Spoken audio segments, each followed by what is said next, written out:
¿Qué tal? ¿Cómo les va? Un nuevo programa Ayer es Hoy y el título del programa de hoy es Narciso, soberbia de espejo y espejo de soberbia. Bajo este título, señora, señor, un único tema de la agenda nacional, la homilía del señor cardenal Mario Poli en la Catedral Metropolitana el próximo pasado 25 de mayo y sus consecuencias en la política argentina. Y les recuerdo nuevamente el título del programa de hoy, Narciso, soberbia de espejo y espejo de soberbia. Usted recuerda mucho mejor que yo, señora, señor, que la Beocia y la Fócida son dos regiones, son dos regiones de la antigua Grecia. Beocia tenía su capital en Tebas y las principales ciudades de Beocia eran Platea, Leuctra, Queronea, Orcomenes y Tespis. Y las principales ciudades de Fócida eran Eleatea, Crisa, Anticidra, Cirra y Delfos. En Delfos decíamos y recordábamos con ustedes el programa próximo pasado que allí Teofronio, el hijo de el dios Apolo y Epicasta, este héroe Teofronio, el famoso arquitecto que al pie del monte Parnaso construye el santuario de Delfos. Entre estas dos regiones, insisto, entre la Beocia y la Fócida, corría el dios río cuyo nombre era Céfiso. Este dios río que tenía unas aguas perfectas, unas aguas cristalinas, unas aguas puras. Este dios río, insisto, corría según la leyenda mitológica griega entre las regiones de Beocia y Fócida. Y cierta vez se aproxima la ninfa Liríope. Y entonces, enamorada de las aguas de este río, Céfiso comienza a frecuentar sus márgenes. Lo hacía día por medio y llegó a hacerlo todos los días. Y una vez que llega a las márgenes del río Céfiso, la ninfa Liríope, es atrapada violentamente por las aguas del río, se posesionan de ella y en la mitología griega queda embarazada la ninfa Liríope, del dios río Céfiso. Como fue contra su voluntad, como ella no aceptó al dios río Céfiso, la ninfa Liríope entró en una profunda tristeza, se alejó a los bosques, se hundió en un mar de llanto, pero al 9º mes, cuando estaba a punto de nacer su hijo, le volvió la alegría, su alma quedó inundada de esperanza y entonces cuando nace su hijo, la ninfa Liríope ve que su hijo es enorme e inmensamente bello, que es fuerte, que tiene salud y que además es muy gracioso. Y entonces la ninfa Liríope, más que como ninfa, como mamá, quiso averiguar qué nombre le pondría y le puso Narquisos, que quiere decir en griego el nombre de la flor. Admirada por tanta belleza, por la de su hijo Narciso, quiso saber, además, la ninfa Liríope, cuánto iba a vivir su hijo. Y entonces decidió ir a consultar al adivino de Tebas, recuerdan el nombre, a Tiresias. Tiresias, adivino de Tebas, el hijo de Éveres y de la ninfa Cariclo. Tiresias, al cual Zeus, padre de dioses y hombres, concede el don de la adivinación. Este mismo Tiresias fue el que le reveló a Anfitrión que Almena había sido seducida por Júpiter, Zeus, padre de dioses y de hombres. Este mismo Tiresias fue el que le reveló a Edipo que el incesto que había logrado con su madre Yocasta era involuntario, porque Edipo no sabía que se unía a su madre Yocasta. Este mismo Tiresias fue el que le indicó, luego de la guerra de Troya, a Ulises cómo volver a su reino de Ítaca. Y entonces, cuando la ninfa Liríope le consulta a Tiresias sobre qué tiempo iba a vivir su hijo Narciso, Tiresias dictó la siguiente sentencia: vivirá larga vida, vivirá mucho tiempo, mientras no llegue a observarse. La sentencia del adivino tebano era una sentencia oscura, no fue comprendida al momento. La sentencia quizá pasó al olvido, pero cierta vez ya Narciso, joven, adulto, se miró en una fuente y al contemplarse se enamoró de sí mismo. Prisionero de su belleza, enamorado de su misma belleza, Narciso pasó días y días sin tomar agua, sin comer, pasaron los meses, con el tiempo se desmayó y Narciso muere.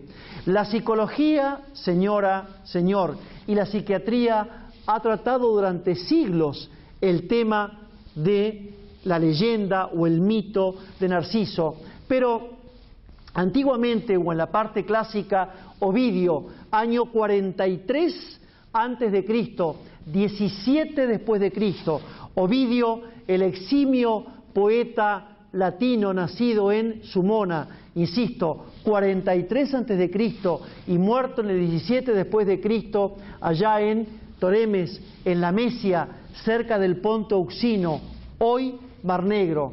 Este Ovidio, que era íntimo amigo de Virgilio y del otro poeta latino, Horacio, los tres preferidos del primer emperador de Roma, César Augusto, se refiere a Narciso en sus Metamorfosis, pero a su vez en el siglo XIII una recopilación que llevó por nombre Novelino, que es un conjunto de novelas anónimas. Ahí también se recoge la leyenda de Narciso como este hombre que, atormentado por amarse a sí mismo, muere y al morir se libera para reencontrarse con su alma.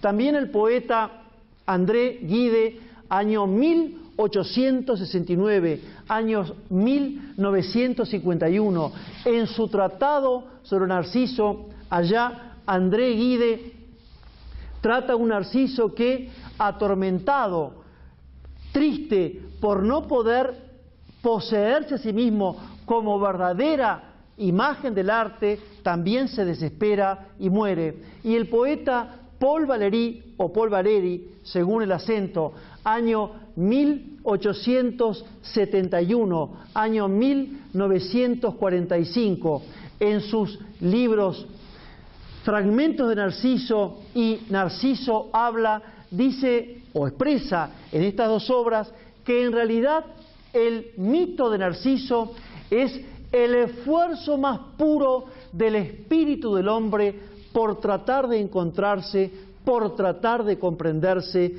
a sí mismo. Pero a su vez, los estudiosos de los mitos griegos han querido ver en esta mitología, en esta leyenda mitológica de Narciso, que como Grecia es un país montañoso, con pocos valles, cuando llega la primavera, en esos valles tan chicos florecen todo tipo de vegetación, las flores más magníficas en primavera, pero cuando llega el invierno, estas flores mueren. Y ellos han querido encontrar el nacimiento de las flores con tanta belleza, con tantos colores de primavera, y en la muerte del invierno una especie de representación climática a través del mito de Narciso. Nosotros simplemente, señor, decimos que Narciso es soberbia de espejo y espejo de soberbia,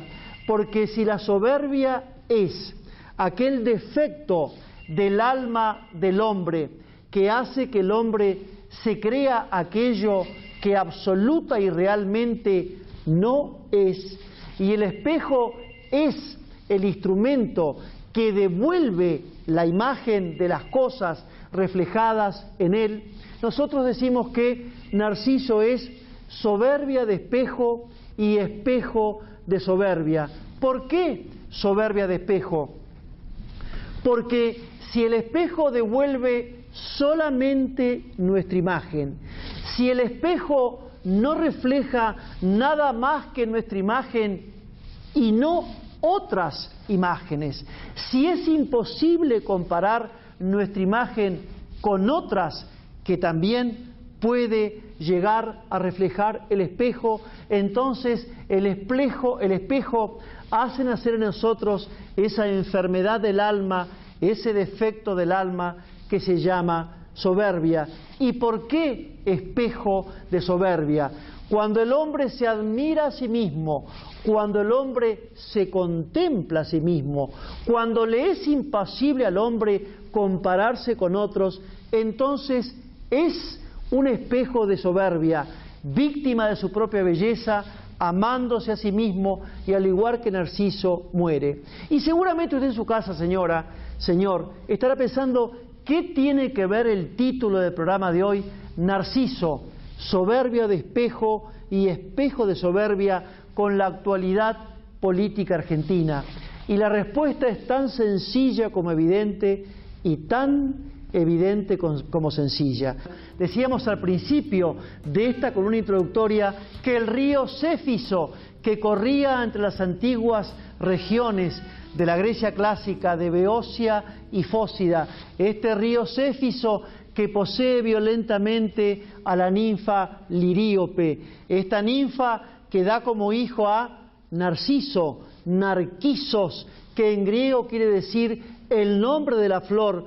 Cuando su mamá Liríope advierte que Narciso es un hijo enorme e inmensamente bello, fuerte, alegre, lleno de gracia, y le consulta al adivino de Tebas, a Tiresias, cuánto iba a vivir, y el adivino de Tebas, Tiresias, da la siguiente sentencia: tendrá larga vida mientras no llegue a observarse, mientras Narciso no se observó, mientras Narciso no se reflejó en la fuente, compartió su belleza, que como ustedes saben, la belleza se expresa en múltiples formas, se expresa en hacer un cuadro, una obra musical, en nuestra conducta, en nuestras acciones, en la construcción de un barco, de un edificio, de una casa, de un paisaje. La belleza tiene múltiples formas. Mientras Narciso no se contempló, compartió su belleza con todos. Cuando Narciso se contempló, entonces fue víctima de su belleza, prisionero de su belleza y murió. Y ¿sabe qué, señora? ¿Sabe qué, señor? Así como el Frente para la Victoria, el gobierno oficial, dicen de ellos mismos que son la década ganada, así como la oposición política dice del Frente para la Victoria que son la década robada, nosotros decimos del Frente para la Victoria que son la década de Narciso. Porque así como Narciso, cuando al principio no se autoadmiró su belleza, no se autocontempló, cuando el Frente para la Victoria llega al poder con una escasa cantidad de votos, recordamos casi el 22% de los votos, de la mano del entonces ministro de Economía, don Roberto Labaña, que había sido un excelente ministro de Economía del otrora presidente Duhalde.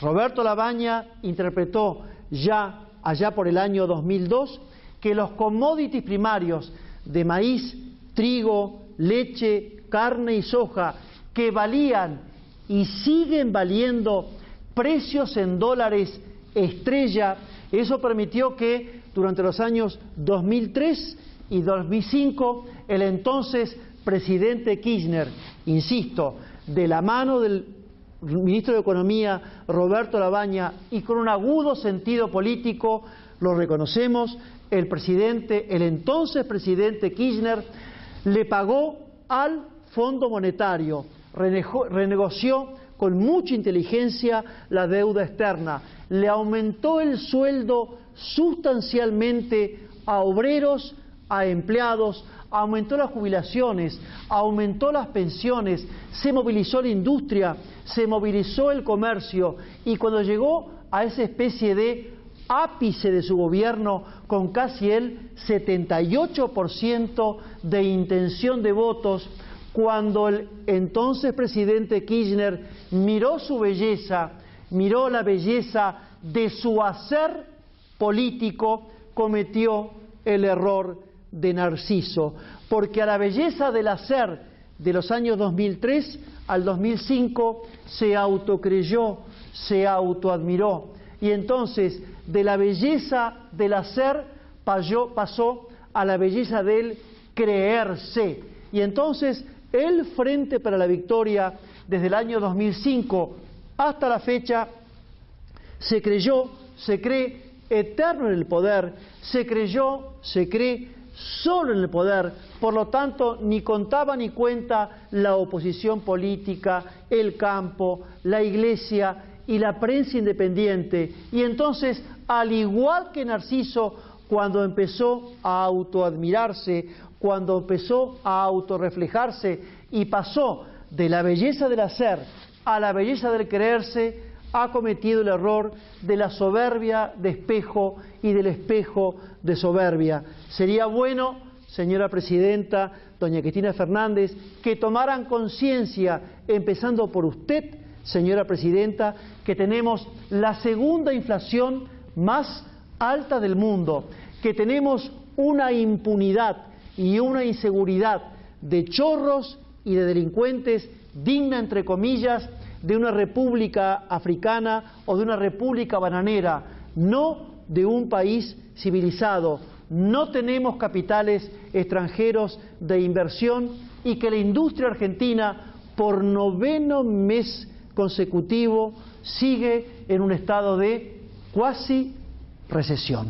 Y entonces hemos elegido, señora, señor, por sus consecuencias en la vida política argentina, la homilía del señor cardenal Mario Poli en el Te Deum de la Catedral el próximo domingo 25 de mayo. ¿Por qué? Porque cuando el cardenal Mario Poli, como tema central de su homilía, nos habla de la cultura del encuentro y de la cultura del diálogo, la Argentina desde el año 2003 a la fecha está huérfana de encuentro y huérfana de diálogo, y porque de una u otra manera la homilía del cardenal Mario Poli no hace ni más ni menos que recoger lo que siempre hemos escuchado del entonces reverendo padre Jorge Mario Bergoglio.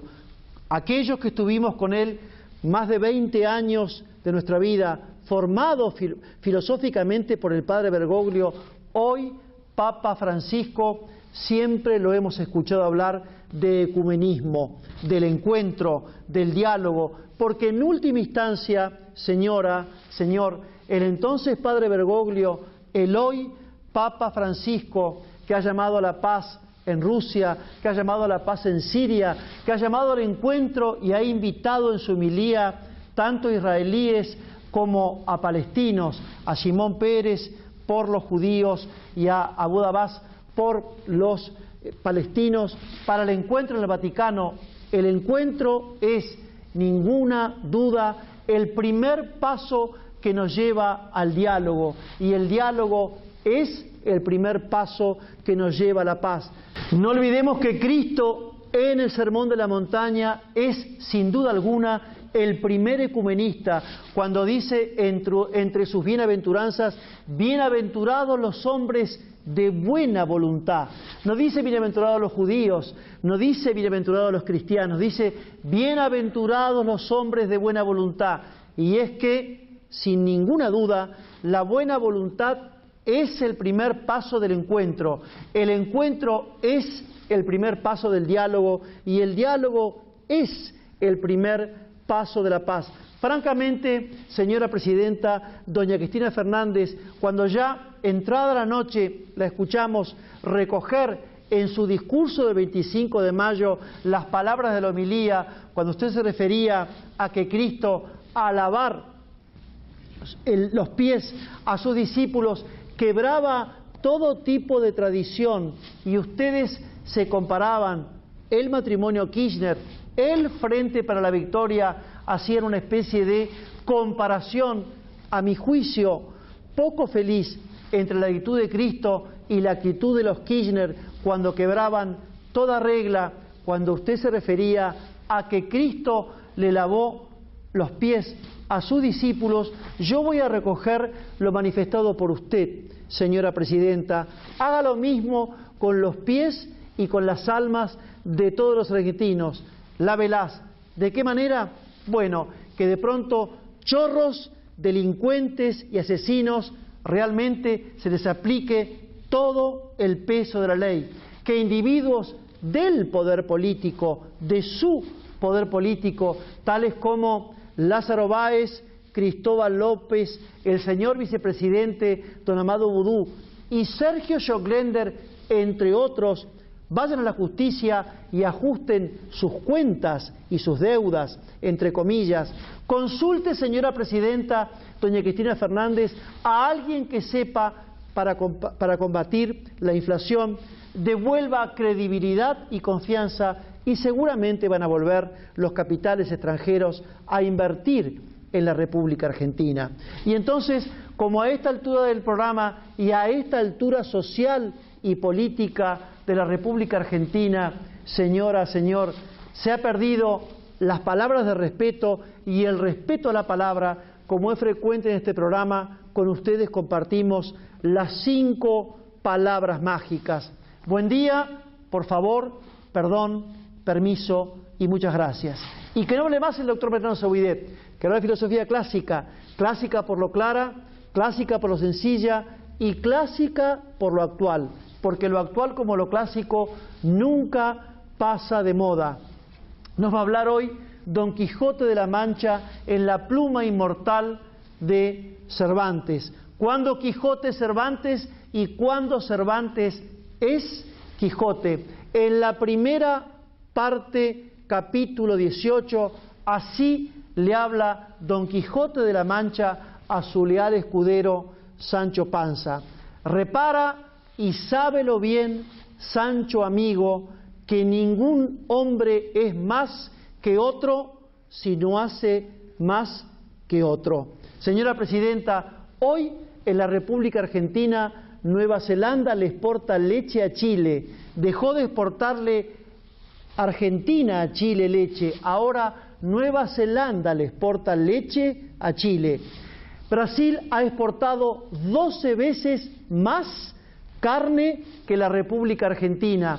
La Argentina está entre los países número 58 del mundo y la educación pública en América Latina de la Argentina está en el 5º lugar.